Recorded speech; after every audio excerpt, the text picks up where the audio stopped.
Hello everyone, welcome back to my channel. I hope आप सभी बहुत अच्छे होंगे। आजकल में ही आपका आरआरबी पीओ क्लर्क का नोटिफिकेशन आउट होने वाला है, या प्रॉबेबली ऐसा भी हो सकता है जब आप ये वीडियो देख रहे हो आउट हो चुका हो। तो 60 डेज ही बचे हैं आपके पास, जैसे कि आपका अगस्त के फर्स्ट वीक से एग्जाम स्टार्ट हो जाएंगे।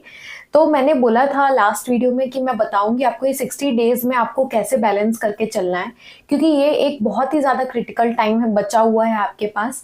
क्योंकि देखिए, एक बार आपका अगस्त से आपके एग्जाम स्टार्ट हो जाए, उसके बाद कंटिन्यूअसली आपके एग्जाम्स रहेंगे। कभी आपका आईबीपीएस क्लर्क रहेगा, फिर उसी बीच में आरआरबी पीओ का मेंस आएगा, फिर आईबीपीएस पीओ का नोटिफिकेशन आ जाएगा। ऐसे लाइन वाइज जो है कंटिन्यूअसली आपके नोटिफिकेशंस एग्जाम्स रहेंगे ही। तो यही जो 60 डेज है आपके पास, एक फ्री माइंड से आपके पास जो टाइम है वो यही है। क्योंकि अभी आपको पता है कि हमारा फर्स्ट एग्जाम जो है वो आरआरबी का होगा, बट आरआरबी के एग्जाम्स के बाद आप बीच में रहेंगे, एक के प्रीलिम्स के, एक के मेंस के। इसीलिए ये टाइम को बहुत अच्छे से यूटिलाइज करिए। बहुत इंपॉर्टेंट टाइम है आपका। यहाँ पे आप अभी मेंस के लिए पढ़ने के लिए भी टाइम निकाल सकते हो।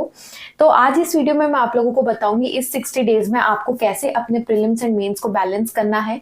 Month wise strategy, obviously 2 months ही है, उन दोनों की स्ट्रेटेजी में बताऊंगी, एंड सेक्शन वाइज स्ट्रेटेजी भी बताऊंगी। तो अगर आप मेरे चैनल पर नए हैं तो हाय, आई एम श्रिया। मैं ऑलरेडी बहुत सारे एग्जाम्स क्लियर कर चुकी हूँ। तो मैंने जो भी अपने एक्सपीरियंस से सीखा है बैंक एग्जाम्स के प्रिपरेशन के वक्त, वो सारी स्ट्रेटेजीज एंड उसके थ्रू मैं आप लोगों की हेल्प करती हूँ इस चैनल पर। तो अगर आपको मेरी वीडियोस अच्छी लगती है तो प्लीज लाइक कर देना एंड सब्सक्राइब करना मत भूलना। आगे आने वाली वीडियोस डेफिनेटली आपके लिए बहुत हेल्पफुल होगी। तो चलिए वीडियो को स्टार्ट करते हैं। तो बात करते हैं सबसे पहले जो आपका डेली रूटीन चल रहा होगा।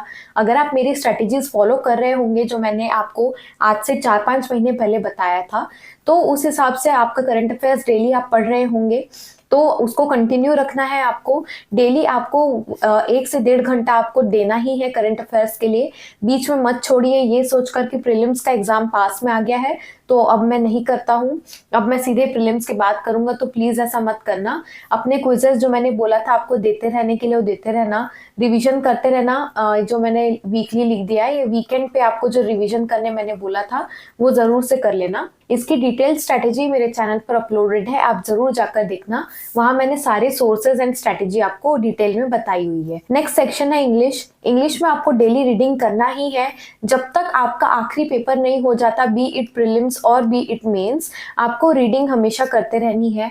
आप लोगों में से कई लोग बोलेंगे कि मैम प्रीलिम्स में इंग्लिश नहीं आती है एंड मेंस में हम हिंदी ऑप्ट करने वाले हैं। तो देखिए, अगर आप आरआरबी के एग्जाम में चलिए मान के चलिए इंग्लिश नहीं आती है, तो ऐसा तो होगा नहीं कि आरआरबी का ही एग्जाम आप दे रहे हो, आईबीपीएस क्लर्क पीओ उसका एग्जाम नहीं दोगे, एसबीआई क्लर्क पीओ उसका एग्जाम नहीं दोगे। इसी बीच में आपका आईडीबीआई का भी नोटिफिकेशन आएगा, आरबीआई आएगा, सिट भी आएगा, बहुत सारे एग्जाम्स होंगे। एंड ऐसे बहुत कम ही एस्पिरेंट्स होते हैं जो सिर्फ आरआरबी का ही एग्जाम देंगे, बाकी किसी का नहीं देंगे। It is not possible, right? Please English को अभी इग्नोर मत करो, क्योंकि अचानक से फिर आपके आईबीपीएस क्लर्क पीओ के एग्जाम्स आ जाएंगे, तब आपको बहुत दिक्कत जाएगी। सो टू अवॉइड दैट आपको रेगुलरली रीडिंग करनी है। क्या रीड करना है? आप एडिटोरियल्स रीड कर सकते हो डेली, 2 एडिटोरियल एटलीस्ट आपको रीड करना है। इसके बाद अगर आप एडिटोरियल रीड नहीं करना चाहते हो तो आप न्यूज़ भी रीड कर सकते हो, न्यूज़पेपर रीड कर सकते हो आप। That totally depends upon you. And अभी कोशिश करना कि प्लीज वीडियो के ऊपर डिपेंडेंसी अपनी बंद कर देनी है अब बिल्कुल, क्योंकि अभी आपके पास सिर्फ और सिर्फ 60 डेज है। इसमें आप अगर वीडियो देखने में ही टाइम निकाल दोगे तो फिर आप प्रैक्टिस कब करोगे? नेक्स्ट है आपको इंग्लिश में डेली टॉपिक वाइज क्विजेस लगाना है, एटलीस्ट एक सेट आपको लगाना है। मान लीजिए कोई स्पेसिफिक एरिया है, वीक एरिया है आपका, जैसे मान लीजिए आपसे सेंटेंस रीअरेंजमेंट है वो नहीं बनती, या आप क्लोज टेस्ट में हमेशा अटक जाते हो, तो इसके आप 2 से 3 सेट लगा सकते हो जब तक आपको इम्प्रूवमेंट नहीं दिखता। और मान लीजिए आपने आज 2-3 दिन आपने टॉपिक वाइज क्विजेस लगाए, तो आप उसको हफ्ते में 1 से 2 दिन सब्सटीट्यूट कर सकते हो अपने सेक्शनल टेस्ट के साथ। इससे क्या होगा कि आपको एक पूरे सेक्शन को अप्रोच करने का तरीका आएगा कि आपके लिए कौन से टॉपिक से जो इजी है जिसको आप पहले अटेम्प्ट करोगे, तो वो जो स्ट्रैटेजी वो तभी डेवलप होगी। तो इंग्लिश में आप सेक्शनल टेस्ट भी देंगे। इसके बाद है pre level and mains level की आरसी आपको डेली सॉल्व करनी है, खासकर कि उन बच्चों को जिनकी इंग्लिश बहुत ज़्यादा वीक है। या फिर कोई जो हिंदी मीडियम से आते हैं। इसके बाद अगर मान लीजिए आपका इंग्लिश में परफॉर्मेंस अच्छा है या फिर इम्प्रूव हो रहा है या फिर ऐसा लग रहा है कि प्रीलिम्स लेवल का इंग्लिश तो मेरा सेट है, तो आपको क्या करना है, मेंस लेवल की आरसी 2 सॉल्व करनी है। अगर मान लीजिए उतना इम्प्रूवमेंट नहीं है तो एटलीस्ट कोशिश करना है आपको एक set of mains level RC लगानी है, क्योंकि मैंने अभी आपको बताया था कि इस टाइम पे आपको मेंस एंड प्रीलिम्स को दोनों बैलेंस लेकर चलना है। तो फिलहाल के लिए आप मेंस लेवल का एक सेट आरसी आप लगाकर चलिए। इसके बाद आता है कंप्यूटर अवेयरनेस। कंप्यूटर अवेयरनेस के लिए 2 ऑप्शंस मैं आपको दूंगी। या तो आप डेली आधा आधा घंटा इसको देकर कंप्लीट कर सकते हो, कुछ 15 से 20 दिन के पहले ही ये कंप्लीट हो जाएगा।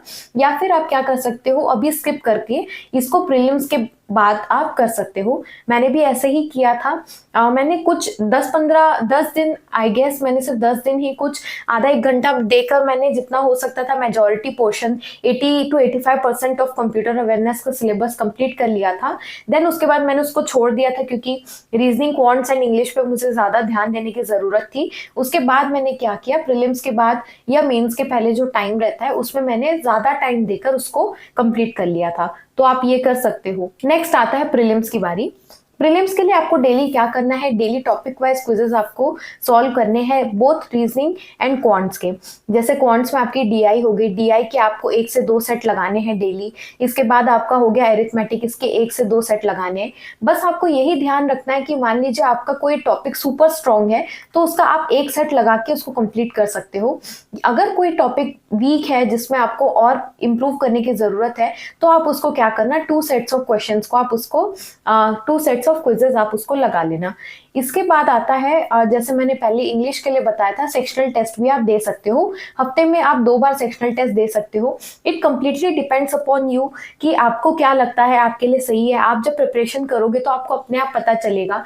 जैसे मुझे एक टाइम पे पता चल गया था कि नहीं, मुझे अब सेक्शनल टेस्ट देने की जरूरत है क्वांट्स में, टॉपिक वाइज क्विजेस नहीं देना है, मुझे ओवरऑल अप्रोच अपनी सुधारनी है। तो मैंने सेक्शनल टेस्ट देना ज्यादा सेक्शनल टेस्ट देना स्टार्ट कर दिया था। सिमिलरली आप भी ऐसे ही कर सकते हो। इसके बाद है प्रीलिम्स का जब आप मॉक दोगे तो उसका आपका परसेंटाइल का टारगेट रखना है एटलीस्ट 80 to 85% प्लस। एंड आपको हमेशा से टारगेट हमेशा होना चाहिए 90 प्लस आना ही चाहिए, बट इनिशियली 80 to 85 प्लस आपको लेकर आना है। इसके बाद आपको हमेशा टारगेट करना है कि मैं इससे ज्यादा लेकर आऊं, इंप्रूव कर सकूं। यहीं पर नहीं रुकना है कि 80 to 85 आ गया बस अभी मैं सेटिस्फाइड हूँ। इसके बाद मॉक टेस्ट आपको अभी देना है डेली। अभी शुरू के जो 15 दिन है जून के, इसमें आपको एक मॉक डेली देना है। उसके बाद जब लास्ट 15 डेज होगा जून का एंड 15 डेज इनिशियल जो जुलाई का होगा, उसमें आपको डेली 2 मॉक्स देना है, क्योंकि अब आपका जो है प्रीलिम्स का एग्जाम पास में आ रहा है। यहाँ पर मैंने आपको 2 मॉक देने इसलिए नहीं बोला क्योंकि ये जो शुरू के 15 दिन है आपके पास जून के, इसमें आप अभी आपके पास मौका है कि आप मेंस के लिए भी टाइम निकाल सकते हो। जब आपका जुलाई मंथ स्टार्ट हो जाएगा तब ऑटोमेटिकली ना चाहकर भी एक प्रेशर आ जाता है माइंड में कि अब जो है प्रीलिम्स का एग्जाम पास में आ रहा है, उसके मॉक के स्कोर्स एंड परसेंटाइल को लेकर भी आप कॉन्शियस हो जाओगे कि हमें और बढ़ाना है। तब आपका ऑटोमेटिकली ध्यान जो है प्रीलिम्स की ओर चला जाएगा। अब जो आता है आखिरी 15 डेज एग्जाम के पहले का, उसमें आप क्या कर सकते हो, चाहो तो 2 से 3 भी दे सकते हो डेली का मॉक्स। कई बार ऐसा होता है कि डेली हम 2 मॉक्स दे रहे हैं, पर कभी कभी ऐसा लगता है कि नहीं, एक मॉक और हमें देना है, तो आप वैसे भी कर सकते हो, बट 2 मॉक्स सफिशिएंट है मेरे हिसाब से डेली। अब इसके बाद है मेंस का मॉक कितना देना है। अभी ये जो शुरू के 15 दिन है जून के, उसमें आपको कोशिश करना है कि हफ्ते में एटलीस्ट एक मॉक दो। अब बात करते हैं मेंस की। मेंस में आपको क्वांट्स में क्या करना है, हाई लेवल डीआई के ऊपर सबसे ज्यादा फोकस रखना है, क्योंकि ये सबसे ज्यादा इंपॉर्टेंट होता है क्वांट सेक्शन में। मेंस में ज्यादातर मार्क्स यही आपको फेच करके देगा। तो डेली आपको quants high level DI solve करनी है। कितनी सॉल्व करनी है वो आपके पोटेंशियल के ऊपर डिपेंड करती है, क्योंकि मेंस के जो क्वेश्चंस होते हैं शुरू में जो है सॉल्व करने के लिए दिक्कत होता है। तो कई बार ऐसा भी होता है कि एक ही डीआई सॉल्व करने के लिए बहुत टाइम लग गया। तो धीरे धीरे आपको जो इम्प्रूवमेंट दिखेगा अपने लेवल पे, तो आपको उसको बढ़ाते जाना है। इसके बाद रीजनिंग में आपको क्या करना है, miscellaneous questions and puzzle seating arrangement. कुल मिला के रीजनिंग में सारे जो टॉपिक्स होते हैं उन सभी को आपको सॉल्व करना है। जो छोटे मोटे ऑर्डर रैंकिंग या 1-2 मार्क्स के होते हैं उसको आप स्किप कर सकते हो, जो आप प्रीलिम्स में भी सॉल्व करते ही हो। बट जो मेंस में अलग से टॉपिक्स आते हैं जो प्रीलिम्स में नहीं आते, उसको आपको सॉल्व करना ही है। एक बात और ध्यान रखना है कि अगर अभी तक आपने मेमोरी बेस्ड क्वेश्चन पेपर्स को सॉल्व नहीं किया है तो जरूर से कर लेना। ईयर 2022 एंड 2023 का आपको सॉल्व करना है। अब एक चीज मैं आपको बताऊंगी, यहाँ पर कई लोग मुझे बोलते हैं कि बैलेंस नहीं हो पा रहा है, इतना सारा नहीं हो पाता है। तो आपको कुछ नहीं करना है, आपको डेली क्या करना है टू डू लिस्ट की तरह मैं आपको एक बता देती हूँ। डेली सबसे पहले उठकर आप क्या करेंगे, अपना करंट अफेयर्स कंप्लीट करेंगे। इसके बाद आप क्या कर सकते हो, इंग्लिश आप अपना कंप्लीट कर लेना, जो भी रीडिंग वाला पार्ट है, क्विजेज या फिर सेक्शनल टेस्ट आपने जो देना है उसको आप कंप्लीट करेंगे। इसके बाद एक छोटा सा ब्रेक लेकर आप एक मॉक टेस्ट दे सकते हो, या फिर आप क्या कर सकते हो, पहले जो प्रीलिम्स का मैंने क्विजेस बताए थे वो आप एक एक सेट वाले जो रीजनिंग एंड क्वांट्स के वो आप दे देना। उसके बाद आप एक प्रीलिम्स का मॉक दे देना। अगेन आप एक छोटा सा ब्रेक ले सकते हो। उसके बाद आपको क्या करना है, मेंस की पढ़ाई करना स्टार्ट करना है। तो मेंस में मान लीजिए आपके पास जो कई बार ऐसा भी होता है कि प्रीलिम्स का ही जब आप पढ़ रहे होते हो कोई वीक टॉपिक्स रहते हैं, आपने वो पढ़ लिया एंड ज्यादा टाइम आपके पास at the end of the day नहीं बचा, तो आप क्या कर सकते हो, मेंस का क्वांट्स का आज पढ़ लेना एंड अगले दिन आप उसको स्विच कर सकते हो रीजनिंग से। तो एक दिन क्वांट्स एक दिन रीजनिंग मेंस का, ऐसे भी बैलेंस आउट करके आप चल सकते हो। कुछ लोग होते हैं जो बैलेंस कर लेते हैं, कुछ लोग होते हैं नहीं कर पाते, तो कोई दिक्कत नहीं है। मेंस का आपको पढ़ना जरूरी है डेली, भले आप ऑल्टरनेट करके क्वांट्स रीजनिंग करके करो, पर जरूर करना, क्योंकि ये छोटे छोटे एफर्ट्स भी आपको मेंस की पढ़ाई के लिए बहुत ज्यादा हेल्प करेंगे। इसके बाद है सोर्सेस। क्वांट्स के लिए बेस्ट सोर्स मैंने हमेशा से आपको बताया था, 365 DI प्लेलिस्ट, ये हर्षल सर की ही यूट्यूब चैनल पर आपको मिलेगा। तो ये फ्री ऑफ कॉस्ट है। यूट्यूब चैनल्स क्वांट्स के लिए Harshal sir, Ashish sir and Kaushik sir तीनों ही बहुत अच्छा पढ़ाते हैं। तो मेंस का काफी सारा कंटेंट मिलेगा उनके चैनल पर, आप देख सकते हो। देखिए, जब भी आपको मेंस लेवल की प्रिपरेशन करनी है, मान लीजिए DI आपको सॉल्व करनी है, तो सीधे यूट्यूब में सर्च करिए RRB PO mains level DI, RRB clerk mains level DI, उसके बाद RRB PO mains level arithmetic भी सर्च कर सकते हो। ऐसे पूरा आपको मेंस लेवल का काफी सारा फ्री ऑफ कॉस्ट कंटेंट मिलेगा। मेंस की पढ़ाई मैंने खुद मैक्सिमम जो है 95% फ्री सोर्सेज से ही करी थी। एक ही सोर्स पेड था मेरा, जो कि था गाइडली का PDF, वो मैंने स्पेशली RRB PO के प्रिपरेशन के लिए ही लिया था। तो आप भी ऐसे कर सकते हो। फ्री सोर्सेज से भी कई लोग पूछते निकल सकता है क्या, जरूर निकल सकता है। इसके बाद यूट्यूब चैनल मैंने रीजनिंग के लिए यहाँ इसलिए मेंशन नहीं किया है, क्योंकि देखिए रीजनिंग जो है एक बार आपने सीख लिया जो भी सारे टॉपिक्स है, उसके बाद आपको वीडियो देखना बंद करना है। उसके बाद आपको क्या करना है, सिर्फ और सिर्फ सेल्फ प्रैक्टिस करनी है। क्योंकि मैंने आपको शुरू में ही बताया था, जितना ज्यादा आप अपने वीडियोस को टाइम दोगे उतना कम आपको प्रैक्टिस करने के लिए टाइम मिलेगा।